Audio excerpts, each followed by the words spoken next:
Hello, I hope you're having just an amazing day today.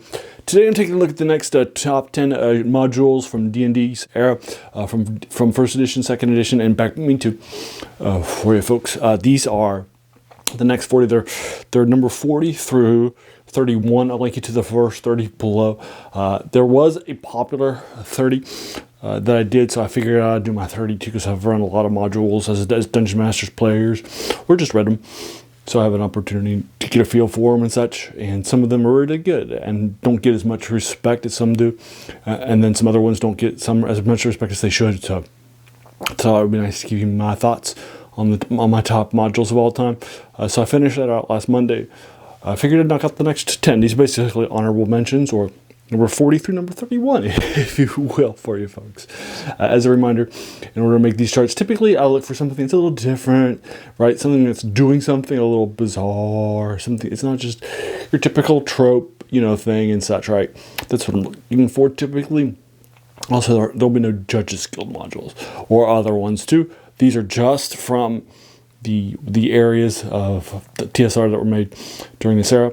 And also, don't forget that this era also has just a little into 2nd edition, right? There's not going to be any 3rd edition. Those are adventures, and I haven't played that nearly as much either, right? For you folks, just as a heads up. All right, so let's get started with number 40 for you folks. And this is The Dancing Hut of Baba Yaga by Lisa Smerman. So the Dancing Hut, it's a 2nd edition module. In 2nd edition, they tried to make some longer campaigns, like the Rod of 7 parts, which hit higher, and Axe of the Dwarvish Lords, which higher too, are examples of that. They're longer modules, in one case a box set, that take 1st edition and early artifacts and really sort of flesh them out and turn them into sort of a campaign rather than just a quick little module, right? Which I appreciate a lot. This is the Dancing Hut of Baba Yaga that does that too. I think this is very, very strong as a way to play into that central theme and so forth. This is basically multiple modules over time. I ran this with a character that was a lawful evil guy who was in the King of Norwold in BECMI for a kingdom in Norwold as one of the people that's a vassal to him and so forth in the companion series. So I ran it for him. And then he would go back to this a few times over some times and so forth. I made a couple of tweaks here and there. I changed who was captured in this to Thanatos, an immortal from BECMI, in order to push him into the central thesis and such. But it's fun. I liked it. Great way of sort of fleshing out and so forth. Now, I don't think it's as strong as Rod of 7 parts or Axe of the Dwarvish Lords, which hit higher. But I definitely think this is a strong one too. Great stuff. And that is Dancing Hut of Baba Yaga by Lisa Smerman. Number 39 is S2, White Plume Mountain by Lawrence Schick for you folks. I ran this in my Isle of Dread campaign, just as one example and such. So this is basically a dungeon crawl set in a bizarre take on the volcanic deep dive that runs into some stuff. Now, because this is an S module, that tells you that this is a special module and so forth. So this is definitely kind of seems a little bit different and such. This was a little higher hitting on the regular one. I think it was just outside of the top 10 if I remember correctly. On the original top 30, my major issue with this is that while the weapons it gives you at the end are definitely unique and definitely fun and definitely interesting, they are way too powerful. So for power creep reasons, they can dominate a campaign. So if you're a dungeon master, you might want to remove one of those at the end, right? So that's my main reason for playing keep away with that. Down here in the 30s rather than higher. But again, I like bizarre. The setup's bizarre. The art's bizarre. Love it so much. That sort of a thing. Good stuff. So I do like it. It does feel a little dungeon crawly at times. Into a typical mountain volcano, that sort of a thing. But I like it. There is a return to it that I haven't played, but I have read. So anyway, it's 39 S2 White Plume Mountain for you folks. All right. By Lawrence Schick. All right, number 38 is M4, 5 Coins for a Kingdom by Alan Vardy. This is a master set. This is from the M set, which are for higher level in the master set of BECMI. for you folks. As a reminder, the B in BECMI stands for basic, or it has a lot of dungeon exploring, and its modules. The X is for expert, and those are typically wilderness explorations. The CM is for companion. That tells you they're all about camp world building and kingdom building and stuff like that, and issues that are happening with you as a result. And then this is the M. This is about the pursuit of immortality and such. This is not a sequel to the previous story set in normal, like M1, M2, and M5, or that have hit M1 and M5 have hit higher. But this one's definitely a separate one, but I like it. It has an epic feel, just like you would expect for this higher level stuff. It's a little more of a political drama that pushes you into a different area, planarly, and so forth, and definitely, so I think, puts you out of your comfort zone in a few ways. So I definitely like sort of the key concepts of what's happening here in 5 Coins for a Kingdom, DM4. So it is the next one that's hitting by Alan Varney for you folks. And then number 37 is a classic N1 against the Cult of the Reptile God by Douglas Finale. The end here tells you it's a newbie, kind of like a basic ones for the basic ones, and so forth, but it's not for new adventurers. This is a hard module. Really need to be higher level, have a lot of experience and such. It's nice. I like it a lot.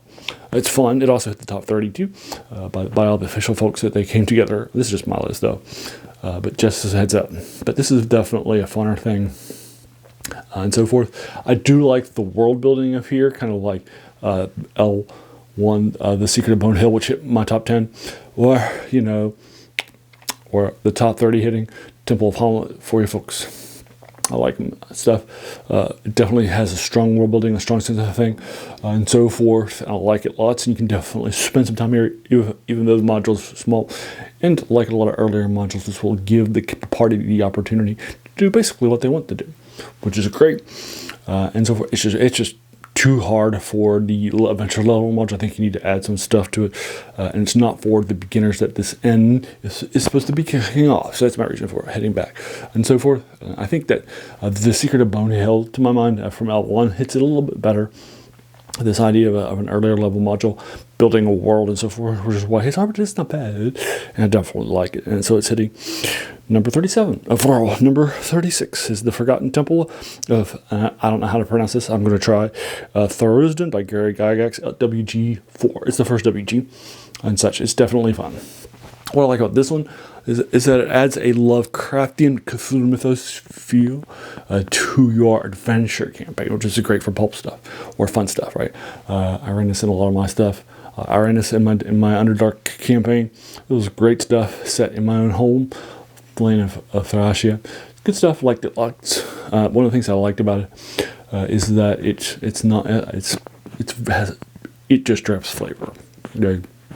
A lot world building, great stuff like that. Scary Gygax, right? That's typically what you're going to get from.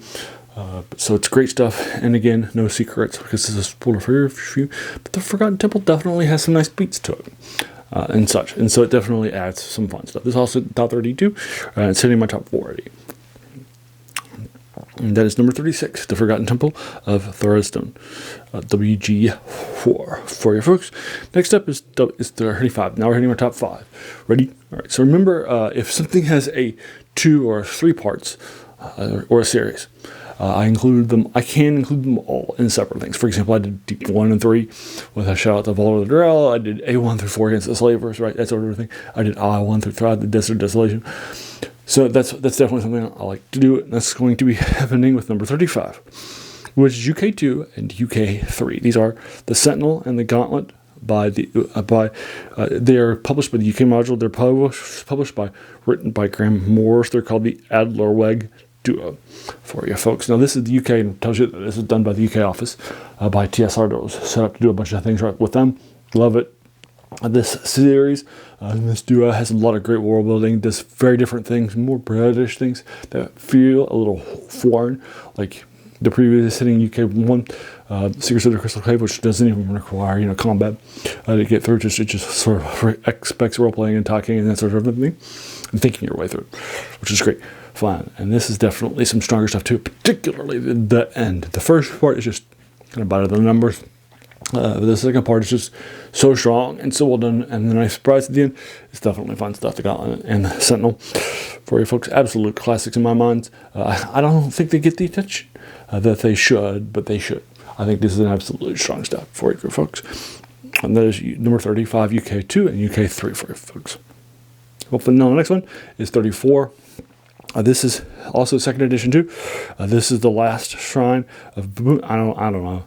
I'm going to try Bundeshatar by Michael Wagner. I think this is definitely an underwritten classic for you folks. I mentioned in the Rod of Seven Parts that there was one that I felt did the Law versus Chaos a little bit better. This is it. As you might remember, the original alignment in original Dungeons & Dragons before first edition AD&D was Law versus Chaos, and this gets it's not good versus evil, right? That came more about later. A lot of these later modules and world building focuses on an evil versus chaos, evil versus law, good stuff, right? The classic Tolkienian style of world building. But this is more of a more Cockian, Zelazny in the Chronicles of Amber, law versus good stuff. Instead of that, law has laws that represents some good, some bad, and some stuff like that, right? And chaos represents just thinking and free will. It can't be good and can't be bad, right? It's that classic archetype instead, and this does it so well. I actually ran this in my Underdark campaign and so forth. No, I'm sorry, I actually ran this in my Hollow World in my Star, but it was kind of Underdarky too, because it's definitely fun stuff. So it was Underground, but anyway, good stuff. Again.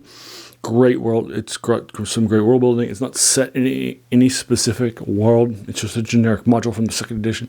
Love it so much. Once again, classic of classics, forgotten module. Get it, buy it, run it, love it. That is The Lost Shrine of Bundeshatar by Michael Wagner. For you folks, on number 33 is a classic too. It's another one from the L series that I mentioned earlier. A one from the N1 review. This is The Assassin's Knot by Leonard Lakofka.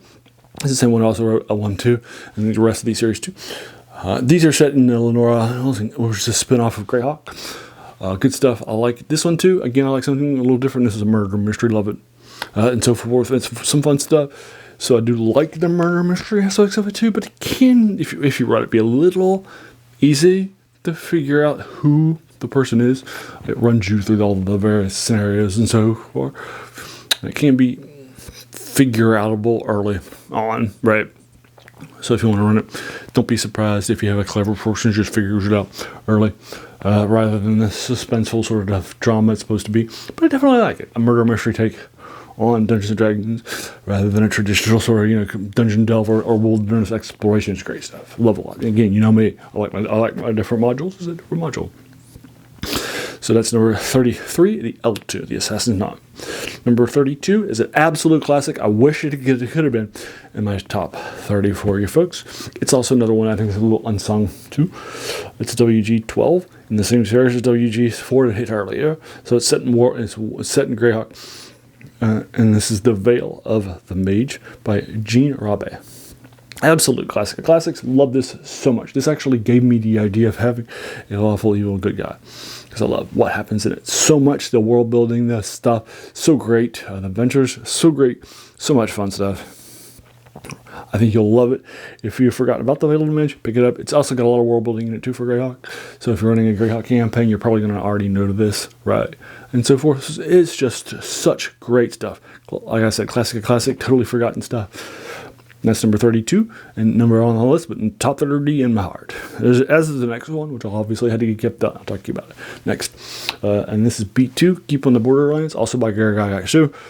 Again, this is in the basic set, so it's another, from BECMI, it's another earlier adventure modules, and again, like N1, this does not pull punches. It's a giant world building thing. Tons of combat, tons of modules.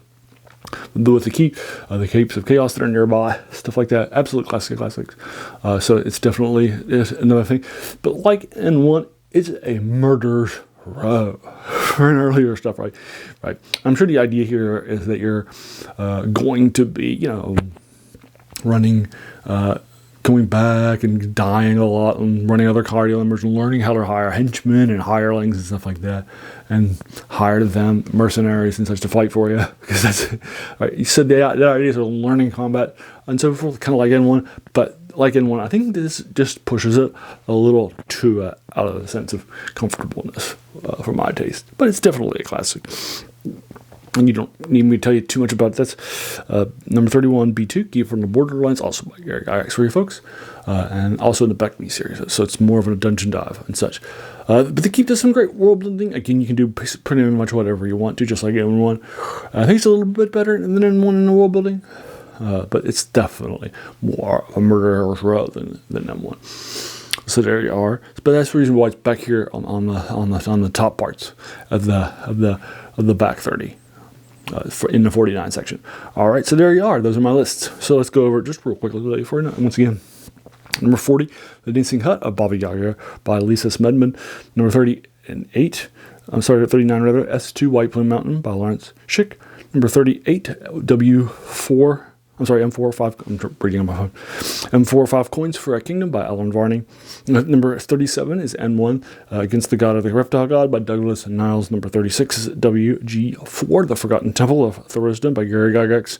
Number 35 is UK2 and UK3, The Sentinel and the Gauntlet by Graham Morris. Number 34 is The Lost Shrine of Bundestar by Michael Wagner. Number 33 is L2, The Assassin's Knot by Leonard Lakovka. Number 31, that was number 33. Number 32 is The Veil of the Mage by Shane Robbie. That's WG12. And then the last one, 31, is Keep on the Borderlands, B2 by Gary Gygax for you folks. So there you are. So as a reminder, there's my list for you folks. Have you played these? What do you think of my list? Do you agree or disagree with them? Would you add something to it? Do you think I got something out of the order? That's no problem. Your list is your list. My list is my list, right?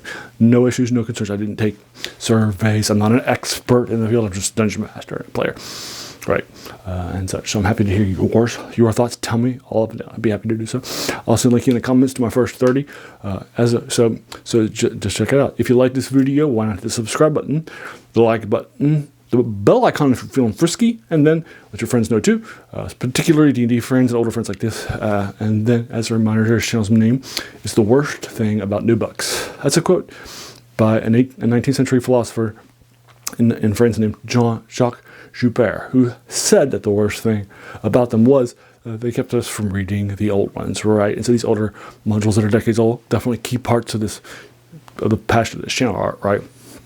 So that's where it comes from.